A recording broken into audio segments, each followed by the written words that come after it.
आगामी काळात आपल्याकडे 7 ते 17 आपल्याकडे गणरायाचं आगमन आहे. त्याचबरोबर 16 तारखेला आपल्याकडे ईद मिलाद आहे आणि मग नंतर हळूहळू आपल्याकडे मग नवरात्र आणि मग दिवाळी आणि सगळे सण आता येणार आहे. आता नुकतंच आपल्याकडे गणपती आणि ईद मिलाद या 2 सणांच्या अनुषंगाने आज आपण सगळ्यांना या ठिकाणी बोलवण्यात आलेला होता. त्याच्यामध्ये काही महत्त्वाच्या सूचना आहेत ज्या मी आज आपल्याला प्रेस नोटच्या माध्यमातून आपण सगळ्यांनी कॉपी पण दिलेली आहे. त्याचा फक्त जो एक विस्तृत त्याची माहिती आहे ती आपल्याला आपल्या माध्यमातून आज मी लोकांना देतो. आपल्याकडे यावेळेस गणपती मंडळांना सगळे जे मोठे गणपती मंडळ आहेत सगळ्यांना आम्ही यावेळेस अटी घातलेली आहे की त्यांनी त्या ठिकाणी सीसीटीव्हीचा त्यांनी वापर केला पाहिजे आणि त्यांच्या हद्दीतल्या जो संपूर्ण क्षेत्र आहे त्याचा किमान 15 दिवसाचा सीसीटीव्ही फुटेज जो आहे त्यांनी त्या ठिकाणी जतन करून ठेवायचा आहे. त्याचबरोबर बॅनर्स पोस्टर्स इत्यादी जे ते लावतात त्या सगळे बॅनर्स पोस्टर्स इत्यादी त्यांनी स्थानिक पोलीस स्टेशनला दाखवून त्यांची परवानगी घेऊनच त्या पोस्टर्स बॅनर त्या ठिकाणी लावायचं आहे. या सगळ्या गोष्टींमध्ये काही गोष्टी आहेत त्याचा उपाययोजना त्यांनी स्वतःहून करणं गरजेचं आहे. जसं की आगीसाठी त्यांनी वाळूचे बकेट्स जे असतात ते बकेट्स ठेवणं गरजेचं आहे. त्याचसोबत छोटे फायर एक्सटिंग्विशर जे असतात ते अग्निशमनसाठी त्यांनी ठेवणं गरजेचं आहे. रोषणाईसाठी केलेला जो विद्युतीकरण आहे त्याचं सर्टिफिकेट MSCB कडून करून घेणं गरजेचं आहे. कारण याच्यामध्ये तरुण वर्ग जो असतो मोठ्या प्रमाणात त्याचा समावेश असतो आणि बरेच वेळा ते उत्साही असतात परंतु त्यांना कायद्यांच्या बाबतीत बऱ्याच गोष्टींच्या बाबतीत त्यांना माहिती नसते. त्यामुळे आपल्या माध्यमातून हे सगळ्या गोष्टी आम्ही लोकांना सांगतोय. सर्व गणपती मंडळ यांची नोंदणी धर्मादाय आयुक्तकडे करणं बंधनकारक असते. त्याची कारवाई त्यांनी सगळ्यांनी करून घ्यायची असते. आयोजकांनी यावेळी लक्षात घ्यावं की आपण जिल्ह्यामध्ये सगळ्या प्रकारच्या लेझर सगळ्या प्रकारच्या प्लाझ्मा ह्या गोष्टींवर आपण पूर्णपणे बंदी केलेली आहे. कारण याच्यामुळे ज्या प्रकारे काही प्रसंग घडलेले आहे लोक नेत्रहीन झालेले आहेत आणि काही लोकांना आजार देखील झालेला आहे. त्यामुळे या सगळ्या गोष्टींचा विचार करता आपण यावेळीच मी असा निर्णय घेतला की प्लाझ्मा आणि लेझर यावेळेस आपण त्यांना कोणालाही परवानगी देणार नाही आणि त्या अनुषंगाने आपण 144 मध्ये जो आपण आदेश निर्गमित करत असतो नवीन कायद्यामध्ये 163 प्रमाणे त्याच्यामध्ये देखील याचा उल्लेख आम्ही करणार आहे. यावेळी वेगवेगळे मंडळांमध्ये या ठिकाणी जास्त गर्दी असते त्यांना आम्ही सूचना दिलेली आहे की त्यांनी महिलांसाठी दर्शनबारी ही वेगळ्या पद्धतीने करावी जेणेकरून महिलांना दर्शनासाठी कुठल्याही प्रकारचा त्रास होणार नाही. समाजमध्ये मोठ्या प्रमाणात लोक एकत्रित येतील यासाठी एक गाव एक गणपती ही जी संकल्पना आहे त्याचं देखील आवाहन आम्ही सगळ्या गाव पातळीवर केलेलं आहे. सातारामध्ये जवळपास सगळ्या गावांच्या मंडळांच्या बैठका ज्या आहेत ते संपलेले आहे जवळपास झालेले आहेत. त्याच्यामध्ये सर्व प्रशासनाचे जे घटक आहे पोलीस असतील इतर सगळे विभाग असतील स्थानिक स्वराज्य संस्था असतील त्यांच्या सगळ्यांचे प्रतिनिधींना एकत्रित घेऊन हे सगळे बैठका झालेल्या आहेत आणि लोकांना याच्या बाबतीत सूचना देण्यात आलेली आहे. सोशल मीडिया आणि पोस्टच्या बाबतीत सगळ्यांना मी आवाहन करतो आपल्या माध्यमातून की आक्षेपार्ह पोस्ट व्हिडिओ अजिबात त्याचं फॉरवर्डिंग किंवा तयार करण्याचं काम कोणीही करू नये. त्याच्यासाठी प्रत्येक पोलीस स्टेशनला एक स्वतंत्र सेल आम्ही स्थापन केलेला आहे जे 24 तास सोशल मीडियावर येणारे वेगवेगळे जे मेसेजेस आहेत त्याच्यावर ते नियंत्रण ठेवणार आहे आणि अशा लोकांवर तातडीने ते कारवाई करणार आहे. नियमांच्या बाबतीत यावेळी 5 दिवस आपण 12 वाजेपर्यंत मिरवणुकांना आणि साऊंडला आपण परवानगी दिलेली आहे. ही साधारण नेहमी 10 वाजेपर्यंत एरवी असते. त्याच्यामध्ये 8 तारखेला 11 तारखेला 12 तारखेला 16 तारखेला आणि शेवटच्या दिवशी अनंत चतुर्थीच्या दिवशी 17 तारखेला असं 5 दिवशी आपण 12 वाजेपर्यंत लोकांना मिरवणूक आणि साऊंड सिस्टमसाठी आपण परवानगी दिलेली आहे. लोकांना कुठलेही साऊंड सिस्टम वापरताना ध्वनीची जी मर्यादा आहे त्या मर्यादा अजिबात ओलांडायला परवानगी नसणार आहे. त्याच्यामध्ये जे नियम आहे मर्यादा आहे आपल्या प्रेस नोटमध्ये नमूद करून दिलेले आहे. तरी मी उल्लेख करून देतो की जे निवासी क्षेत्र आहे जे बऱ्यापैकी सगळीकडे जास्त प्रमाणात असतात त्याच्यामध्ये रात्रीच्या वेळी 45 डेसिबल ही सर्वसाधारण मर्यादा आहे.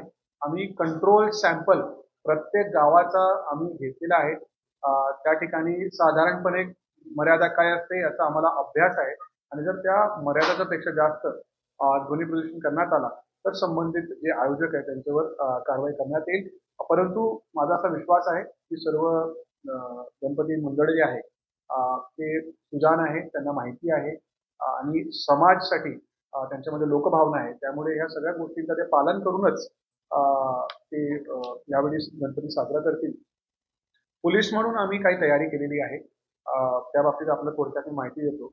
यावेळी आम्ही मोठ्या प्रमाणात असे काही लोक आहेत जे प्रत्येक वेळी सणांच्या वेळी खास करून काहीतरी गुन्हे करण्याचा प्रयत्न करतात किंवा समाजमध्ये तेढ निर्माण करण्याचा प्रयत्न करतात. अशा सगळ्या लोकांची खूप मोठ्या प्रमाणात यावेळी आम्ही यादी तयार केलेली आहे आणि या सगळ्या जे लोक आहेत, गुन्हेगार आहेत, त्यांच्यावर आम्ही सक्त प्रतिबंधक कारवाई खास करून लोकल क्राईम ब्रांचच्या मार्फतीने त्यांच्यावर कारवाई, तसेच तळीपारची मोठी आम्ही यादी काढलेली. जवळपास 600 लोकांना आम्ही यावेळी ऐनवेळी आम्ही तडीपार करणार आहे. ज्या लोकांपासून सार्वजनिक शांतताला भंग होण्याची शक्यता आहे. सर्व ह्या गावांमध्ये सर्व मोठ्या ठिकाणी आम्ही रंगीत तालीम घेतलेली आहे. रूट मार्चेस आम्ही घेतलेले आहे. काही ठिकाणी आपण स्वतः प्रत्यक्ष अनुभव पण केला असेल. टिअर गॅस, अश्रुधूर जे ग्रेनेड असतात ते देखील आम्ही त्याचा विस्फोट करून देखील आम्ही दाखवलेलं आहे लोकांना की कशा प्रकारे सातारामध्ये ही रायट कंट्रोल पोलीस दंगा काबूची आमची यंत्रणा आहे ती सजग आहे आणि ते कुठल्याही परिस्थितीला समोर जाण्यासाठी त्यांचं प्रशिक्षण झालेलं आहे आणि ते त्या तयारीनिशी ते आहे. वाहतूक व्यवस्थामध्ये काय बदल करण्यात आलेले आहे, खास करून जे मिरवणुकाचे मार्ग जे आहे, विसर्जनचे मार्ग आहेत, त्या ठिकाणी महाराष्ट्र पोलीस कायद्याखाली त्याच्यासाठी नवीन जे डायव्हर्जन आहे त्या डायव्हर्जनचे आदेश आम्ही निर्गमित केलेले आहेत. त्याची देखील यादी आम्ही आपल्या सगळ्यांना आम्ही शेअर करणार आहे. त्याचा वापर विसर्जनच्या दिवशी शक्यतो सगळ्या लोकांनी करावा, जेणेकरून मिरवणूक मार्गावर कुठल्या प्रकारच्या अडचण निर्माण होणार नाही. त्याचबरोबर मिरवणूक मार्गावर कुठलेही वाहनं लोकांनी लावायचं नाही असं आवाहन देखील आम्ही लोकांना केलं आहे. जर लोकांनी त्या वाहनं अडथळे म्हणून लावले तर क्रेनचा वापर करून आम्ही सगळे वाहनं जे त्यांनी काढणार आहे. सगळे सार्वजनिक गणपती मंडळ त्यांचे आयोजक पदाधिकारी यांना मी आवाहन करतो की आपण यावेळी आपण समाज उपयोगी उपक्रम आपण हाती घ्या. कुठेही जबरदस्ती वर्गणी गोळा करण्याचं काम कुणीही करू नये, कारण जर असं कोणी केलं आणि आमच्याकडे अलीकडच्या काळात आम्ही काही गुन्हे पण दाखल केलेले आहे अशा लोकांवर, तर अशा प्रकारे काही लोकांनी जबरदस्ती वर्गणी गोळा करण्याचा प्रयत्न केला तर आम्ही लोकांच्या पहिली तक्रार आल्यानंतरच आम्ही लगेच त्यांच्यावर गुन्हा दाखल करणार आहे. त्यामुळे अशा प्रकारचे कृत्य करून करू नये. गावा पातळीवर, शहर पातळीवर आपल्या अवतीभोवती जे बेरोजगार मुलं आहे, स्त्रिया आहे, इतर जे नागरिक आहेत, त्यांच्या सगळ्यांसाठी आपण समाजाला कामाला येईल रक्तदान शिबिर असतील, नेत्र तपासणी असेल, इतर अशा प्रकारचे जे कार्यक्रम आहेत त्यांना जास्त आपण याच्यामध्ये सगळ्यांनी प्रोत्साहन दिलं पाहिजे. पोलीस प्रशासन म्हणून आणि प्रशासन म्हणून आम्ही दरवर्षीप्रमाणे यावेळी देखील गणराया अवॉर्ड्स आम्ही यावेळी त्याचं पूर्ण आम्ही तयारी केलेली आहे. जे सार्वजनिक गणपती मंडळ आहे त्यांना आमची टीम, इतर प्रशासन डिपार्टमेंटची टीम आणि काही चांगले वरिष्ठ नागरिक यांच्यासोबत आम्ही मंडळाला भेट देणार आहे आणि गणराया अवॉर्ड्स आम्ही चांगले समाजोपयोगी काम करणाऱ्या मंडळांना देखील देणार आहे. आपल्या माध्यमातून त्यांना देखील आव्हान आहे की चांगले देखावे, चांगले उपक्रम जर त्यांनी हाती घेतले तर अशा मंडळांना देखील आम्ही पुरस्कृत करणार आहे आणि त्यांचा सत्कार आम्ही देखील करणार आहे. अशा प्रकारे यावर्षी आम्ही तयारी केलेली आहे. आमच्या स्तरावर सर्व प्रकारचे मीटिंग, सर्व प्रकारची तयारी ही झालेली आहे. प्रशासन म्हणून, पोलीस प्रशासन म्हणून आम्ही गणपतीच्या संपूर्ण काळात नागरिकांना, महिलांना, ज्येष्ठ नागरिकांना किंवा भाविकांना कुठल्या प्रकारचा त्रास होणार नाही त्याच्यासाठी आम्ही सजग आहोत. प्रत्येक मंडळाला आम्ही मॅन टू मॅन मार्किंग करण्यासाठी आमच्या लोकांची आम्ही तैनाती केलेली आहे, जेणेकरून प्रत्येक बाप्पाच्या मूर्तीसोबत आणि त्यांच्या मिरवणुका मार्गावर त्यांच्यासोबत आपली पोलीसची टीम राहणार आहे. कुठल्याही मोठ्या मिरवणुकीला किंवा मंडळाला आम्ही विदाऊट प्रोटेक्शन आम्ही ठेवणार नाही. प्रत्येकाला आम्ही प्रोटेक्शन देणार आहे. महिलांना सुरक्षित त्यांना फील व्हावं म्हणून सिव्हिल ड्रेसमध्ये महिलांचे वेगळे स्क्वॉड्स आम्ही तयार केलेले आहे, जे सगळ्या जिल्ह्याभर मोठ्या मोठ्या ठिकाणी ते फिरणार आहे आणि जर टवाळखोर किंवा इतर असे मुलं जर त्यांना दिसले तर अशा मुलांचा बंदोबस्त देखील त्या ठिकाणी करण्यात येईल आणि अशा मुलांवर कारवाई करण्यात येईल. 16 तारखेला आपल्याकडे मुस्लिम बांधव हे ईद मिलादचा सण देखील साजरा करणार आहे. त्याच्यामध्ये आपल्याकडे सगळ्या मुस्लिम संघटना जे आहे, अ, जे धार्मिक संस्थान आहेत त्यांच्यासोबत आमची चर्चा सुरू आहे. बरेच जे संस्था आहेत त्यांनी अशी इच्छा दर्शवलेली आहे. कारण पोलीस बंदोबस्त खूप मोठ्या प्रमाणात ताणलेला असतो त्यावेळेस आणि त्याच्यामध्ये लोकं खूप व्यस्त असतात. त्यामुळे आणि स्वतःहून त्यांनी इच्छा दर्शवलेली आहे, की जे तारीख आहे, ते मागे-पुढे करण्याची त्यांनी इच्छा दर्शवलेली आहे. 1 किंवा 2 दिवसात ते सगळ्या तारखा आमच्याकडे येणार आहेत. ते तारखा आल्यानंतर आपल्याकडे 16 ठिकाणी ईद मिलादच्या मिरवणुका असणार आहेत. त्या सगळ्या ठिकाणी तारखामध्ये जे त्यांनी स्वतःहून आमच्याकडे जे फेरबदल त्यांनी सुचवलेले आहेत, ते फेरबदल आम्ही आपल्या समोर ठेवणार आहे आणि त्या पद्धतीने आम्ही त्यांना सगळ्यांना देखील आम्ही पोलीस बंदोबस्त देणार आहे.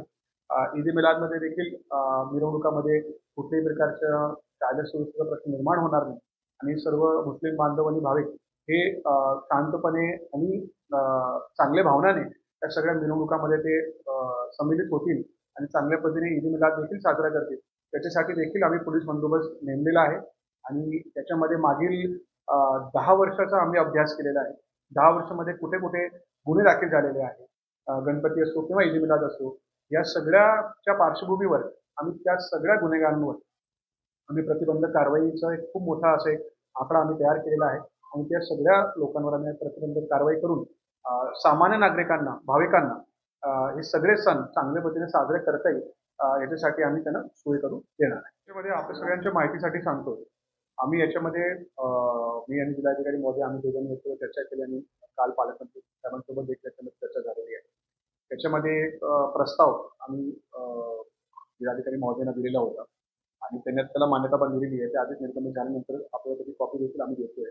त्याच्यामध्ये डीजे डॉल्बी सह प्लाझ्मा जो नवीन प्रकार आहे आणि लेझर या सगळ्या गोष्टींना एकत्रित आम्ही त्याच्या बाबतीत आम्ही निर्देश दिलेले आहेत. जर याच्यामध्ये जी ध्वनीची मर्यादा आहे त्याच्यासाठी त्याचा ओलांडून जर काही मिरवणूक निघत असतील, शाहूपुरीमध्ये जसं आपण सांगतो तसं आम्ही कारवाई केलेली आहे. आम्ही जप्त केलेले त्यांच्यावर आता आम्ही खटले पाठवतो. अजून जर याच्यामध्ये कोणी तशा प्रकारचं कोणी याला या नियमांना जर पालन यांना केलं नाही तर त्यांच्यावर देखील कारवाई करण्यात येईल. पारंपरिक जे वाद्य आहे, ढोल आहे, ताशे आहेत आणि जे छोटे मंडळ असतात ज्याच्यामध्ये खासकर लहान मुलं आणि मुली मोठ्या प्रमाणात सहभागी होतात, अशा प्रकारचे जर ढोल ताशांना जर प्रोत्साहन दिलं तर आणखीन चांगलं एक सणांचं एक वातावरण आपल्या भागात सातारा तयार होईल. आणि लोकांना आज जो आकर्षण आहे, खरं तर नागरिकांना जो आकर्षण असतो ते खरं तर त्या ढोल आणि ताशांनाच बघायचा असतो. डॉल्बी आणि ह्या सगळ्या गोष्टींना बघायचं फारसं आकर्षण सामान्य नागरिकांना नसतो. त्यामुळे सगळ्यांना आम्ही आवाहन त्या बाबतीत केलेलं आहे. आम्ही आमच्या कडून आदेश खूप स्पष्टपणे आम्ही निर्गमित केलेले आहे आणि लोकांना प्रत्येक पोलीस स्टेशनला आम्ही किमान एक साऊंड अॅनलायझर प्रत्येक पोलीस स्टेशनला यावेळेस आम्ही वाटप केलेलं आहे आणि प्रत्येक पोलीस स्टेशननी त्याच्यामध्ये कॅलिब्रेशन त्याचा करून घेतलेलं आहे, जेणेकरून सणांच्या दिवशी जर एखादा व्हायलेशन झाला तर ते लगेच त्याची रिडिंग घेऊन पंचनामे तयार करून त्या संबंधित लोकांवर, आयोजकांवर खटले पाठवतो. त्यासाठी आम्ही संपूर्ण जसं इलेक्शन निवडणुकामध्ये आम्ही नाकाबंदी करत असतो, तर यावेळीच आम्ही असा निर्णय घेतला की आम्ही संपूर्ण जिल्ह्यामध्ये 24 तास पूर्ण सणांच्या वेळी आम्ही नाकाबंदी करणार आणि ह्या डॉल्बी किंवा इतर जे फॅक्टरी असतील जे मोठ्या प्रमाणात त्याचा आवाज होतो, अशा सगळ्या सिस्टम्सना अडवण्यासाठी या नाकाबंदी आम्ही खास करून यावेळीच लावतोय आणि त्या नाकाबंदी ठिकाणी त्यांना अडवण्यात येईल आणि ते जप्त करण्यात येईल. आता परवा दिवशी जी सावपुरीमध्ये घटना घडली त्याच्यामध्ये तात्काळ मग त्याच्यामध्ये ताब्यात घेण्यात आला आणि मग ते चारही जे डिव्हाइसेस होते त्यांना ताब्यात घेऊन कारवाई करण्यात आली. ती आता सारखी चालू राहणार आहे. त्याच्यामध्ये आज सणांच्या आधी जो कॅलिब्रेशन करायचा असतो त्या साऊंड अॅनलायझरचा जो प्रत्येक पोलीस स्टेशनला नव्हता, आता प्रत्येक पोलीस स्टेशनला आम्ही दिलेला आहे. सातारा आणि कराड सारख्या मोठ्या पोलीस स्टेशनला आम्ही 2-2 दिलेले आहेत. त्याच्यासोबत आम्ही त्या ठिकाणी एसडीपीओ रँकचे जे अधिकारी असतात त्यांना त्याचे पॉवर्स असतात, त्यांच्यासमोर तो पंचनामा करायचा असतो. त्यांना यावेळेस आपण खास त्यांची नेमणूक केलेली आहे की ते नेमणूक केल्यानंतर ते त्या ठिकाणी जातील, पंचनामे करतील आणि पंचनामा करून अशा प्रकारचे जे सिस्टम्स आहेत त्यांना जप्ती करून त्यांच्यावर कारवाई करतील.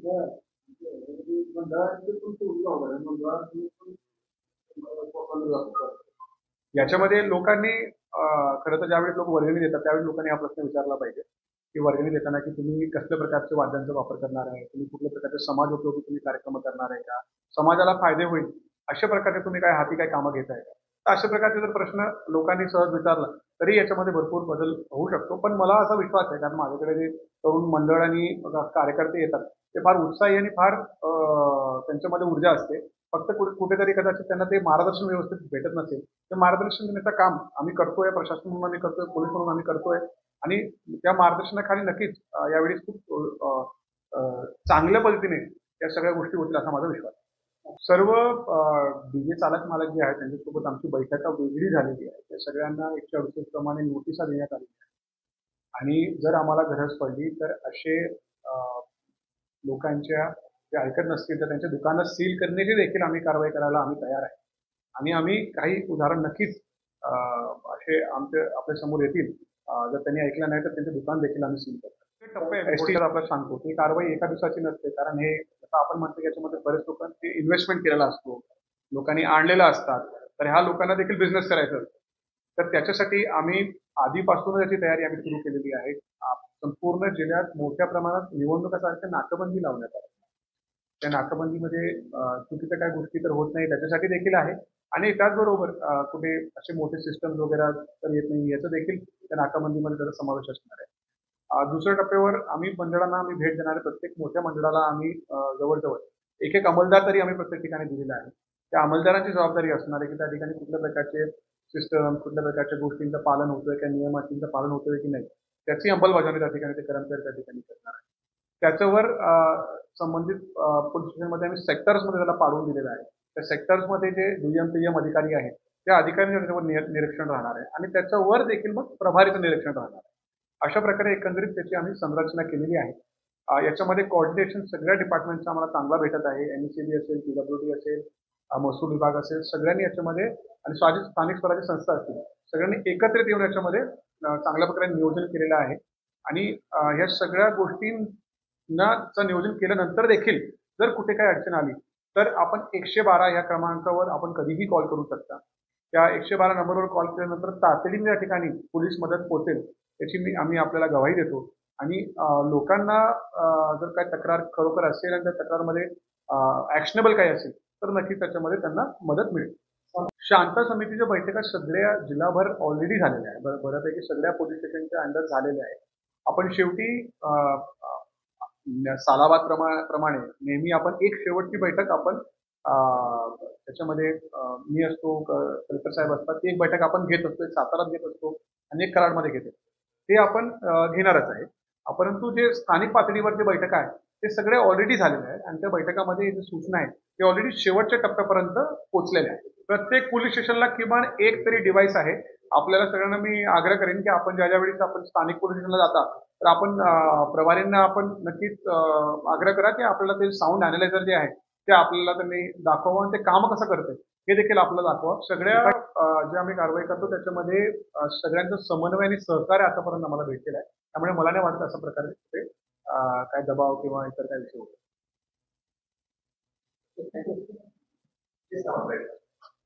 ते वाटप करून टाका आणि